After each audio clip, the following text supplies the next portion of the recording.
Welcome, everybody. This episode, we are going to talk about my top 5 ways that I like to solo over one of the most ubiquitous chord progressions in music, which is the E minor D C chord progression.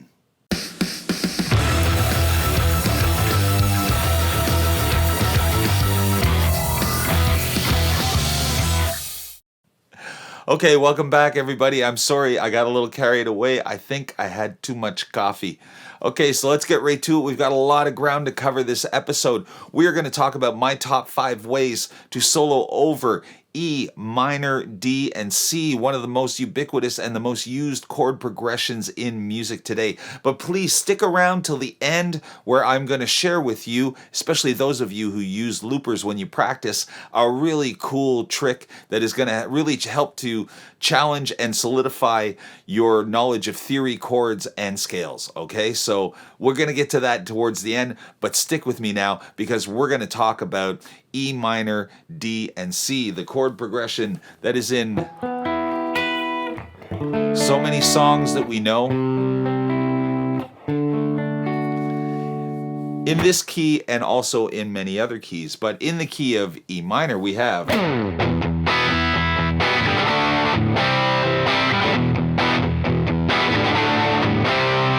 of course Rocking in the Free World and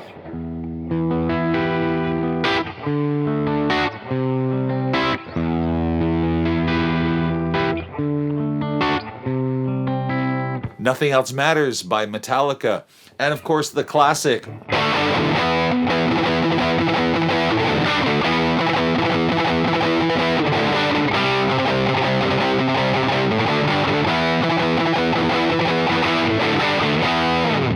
The Trooper by Iron Maiden, of course, another classic. There are so many ways that you can use this chord progression to your advantage.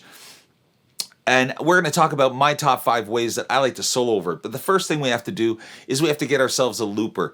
If you do not have a looper, I will link in the description below a link to a looper that I love, which is called the Legato looper. It is very, very inexpensive. It's under $50 US. It's easy to get your hands on through Amazon. I will link in the description below. But today I busted out my trusty old Boss RC1. So the first thing we need to do is to get ourselves a good loop that we can play over. So let's try this out. I'm going to go with something a little bit down tempo. I'm going to try something power balladish. Power ballady? Not sure. But anyway, something like this. It'll give us time to consider our note choices and to see the music passing by without it being too quick. Try something like this.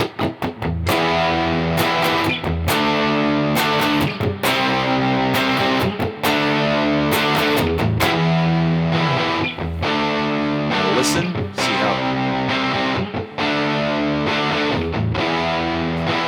There's a tiny little hiccup in there, but this is close enough. So let's get right to it. So now that we have an acceptable loop, let's see what our possibilities are in soloing over this. So I'm going to start in the number 1 position, and this is not in any musical judgment, value judgment. This is just what I thought was the simplest. What is simpler on the electric guitar or on the guitar than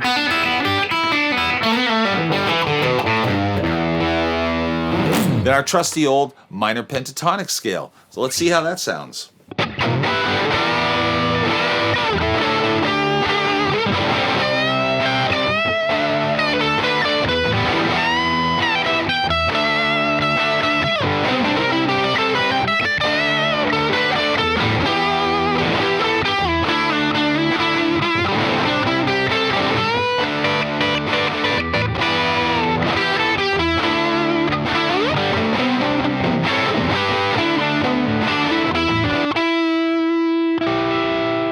So that sounded pretty good. It's classic, it's simple, and we all know it. And if you don't know it, you should know it. So learn at least your minor pentatonic in E minor. In the number 2 position, let's stick with the E minor pentatonic, but let's add in chord tones. So chord tones, and it's more of a thought process than anything else. So in E minor, our notes are E, G, and B. In D, we have D, F sharp, and A. In C, we have C, E, and G. So what are the notes in there that are not in the E minor pentatonic? Well, C is not in there, and F sharp is not in there. So let's add in C and F sharp whenever those chords C and D pass by, and we can use them as a coloring to our E minor pentatonic. Let's try that, see how that sounds.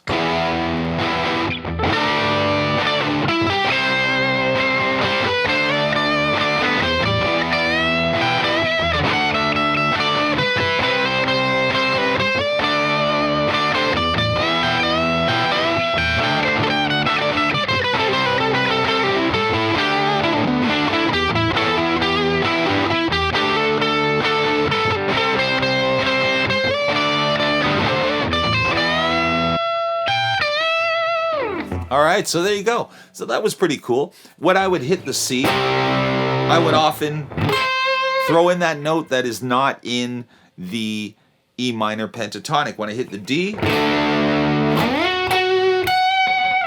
you get the third in there, so it gives it a little spice. So in the number 3 position, it's the E minor scale, the true minor, the natural minor scale, which is E Aeolian. Aeolian is the 6th degree of the major scale, and E minor is the relative minor of G. So in this one, we would take the key signature of G major, which would be 1 sharp. If you don't know this, I have a video on diatonic chords and major scales, which will help you figure this out. So E minor, natural minor.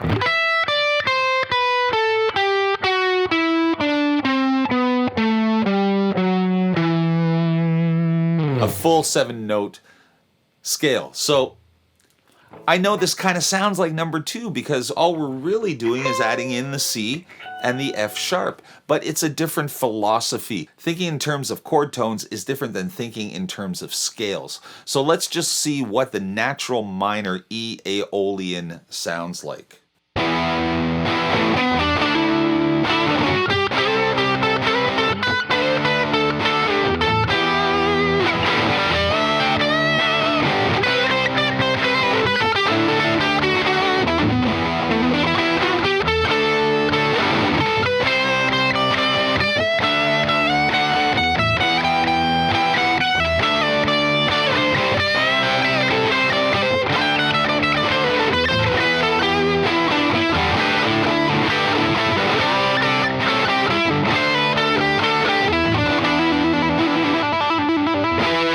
So that sounded pretty good. It's a little more, we tend to flow a little more in a melodic, kind of linear sense. Because we're not thinking of sparser things like the E minor pentatonic with the odd chord tone thrown in.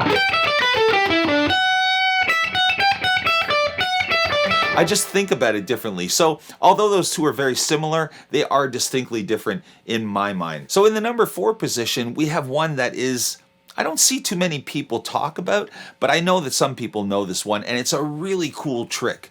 So if you were to take the pentatonic minor 1/5 higher, okay, so the B minor pentatonic over the E minor D-C chord progression. See how that sounds.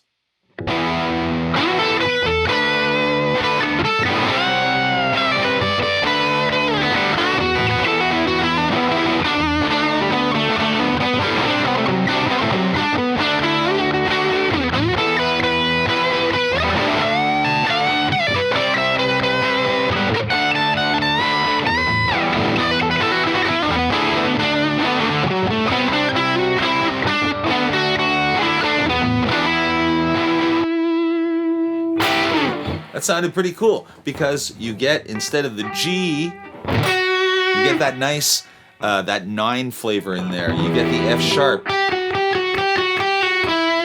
which gives it a nice thing. We're not doing anything that we can't do with the Aeolian mode because this has all of those notes in it, but it's the absence of the G note in there which makes it really interesting. So, and number 5, And this is in no particular order of musical relevance or musical quality. This is not a judgment on which ones are better. This is just different ways of doing it. One of the things that I like to do is I like to experiment. And what would happen if we just played a whole bunch of pedal tones? What are pedal tones?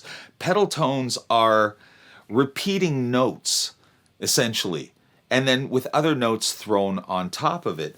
So we've heard pedal tones all over, and you'll know exactly what I mean when I start. So the fun thing about E minor pentatonic is that practically, like all the open strings on the guitar, E, A, D, G, B, and E, these are all in the minor pentatonic of E. So what would happen if we approach this and we just used open strings and, let's say, the minor pentatonic scale or the Aeolian mode over top of it? Let's stick with the bottom 3 strings and let's use G, B, and E pedal tones playing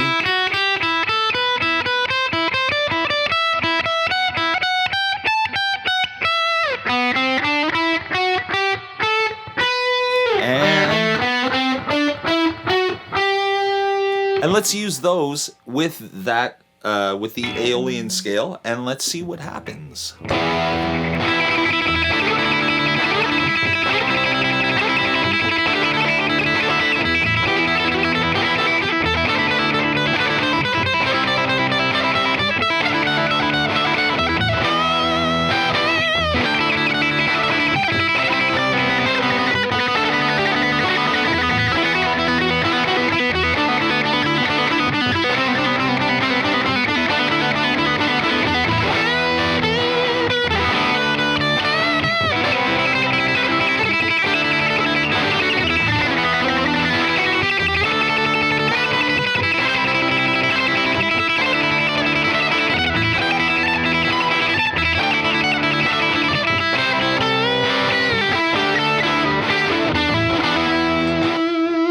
So I think you can see the power of this. There's this flashy kind of energy that happens, and there's this excitement, especially with the tremolo picking and the fast rising notes and the falling notes, and it just sounds melodic and sounds cool, like a Paganini concerto or something like that. So that's really fun. So thank you for sticking around with me, and for those of you who have hung out to see what my little bonus tip is, well, this involves your looper directly. What we can do with our looper is we can start to explore harmonies, and we can start to figure out what sounds good to our ears. So what would we do?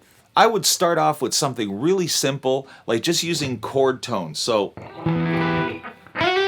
the third to start off, the third of the E minor, the third of the D, and the third of the C.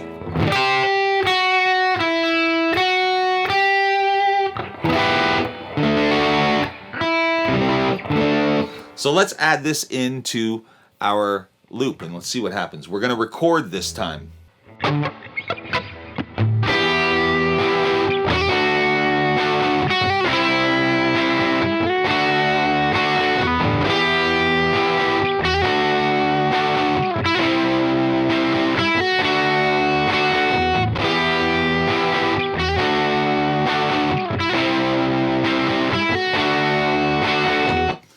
So now that we have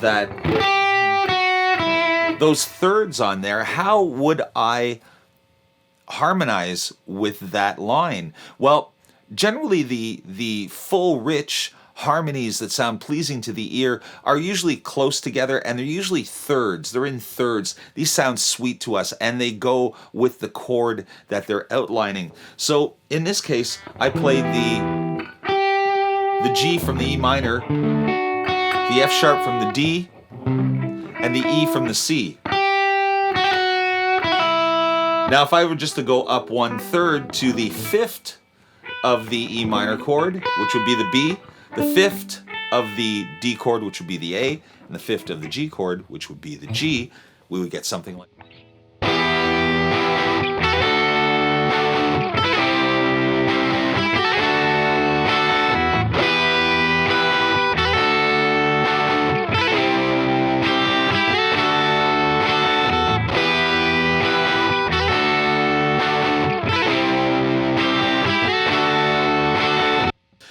So if we wanted to add in, there's only 3 notes in the triads that I'm using. So it's a triad of E minor, D, and C. So if I were to add in the last note just to really fill this up, well, it would be, I guess, the tonic. Let's see how that would sound.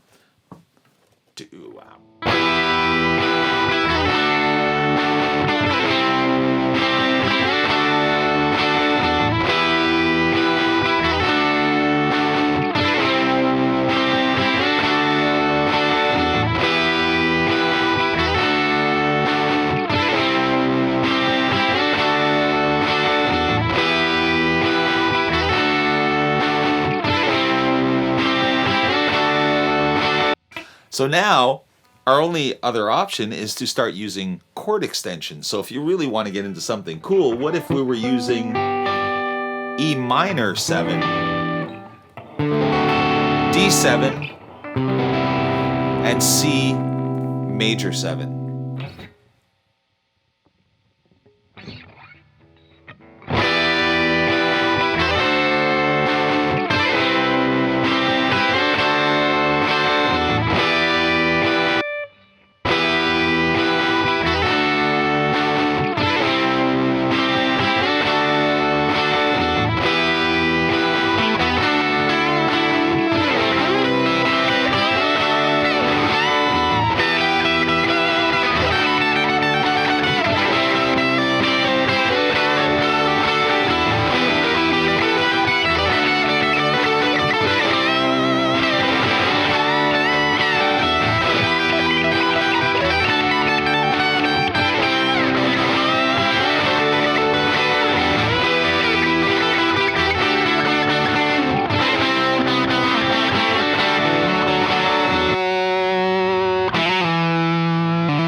So there you have it. That's my top 5 ways that I would approach this chord progression with a little sauce added in at the end there that is going to challenge your knowledge of harmony, chords, and scales. I really, really encourage you to grab yourself a looper and explore these kinds of making harmonies, because it's fun if you are with another guitar player that can think the way you can. You can get to Leonard Skinnerville and you can get to Allman Brothers Town, and it's just going to be a blast. So thank you so much, everybody. I am Double D, aka Dwayne Dixon. It has been an absolute honor and a pleasure to spend this time with you.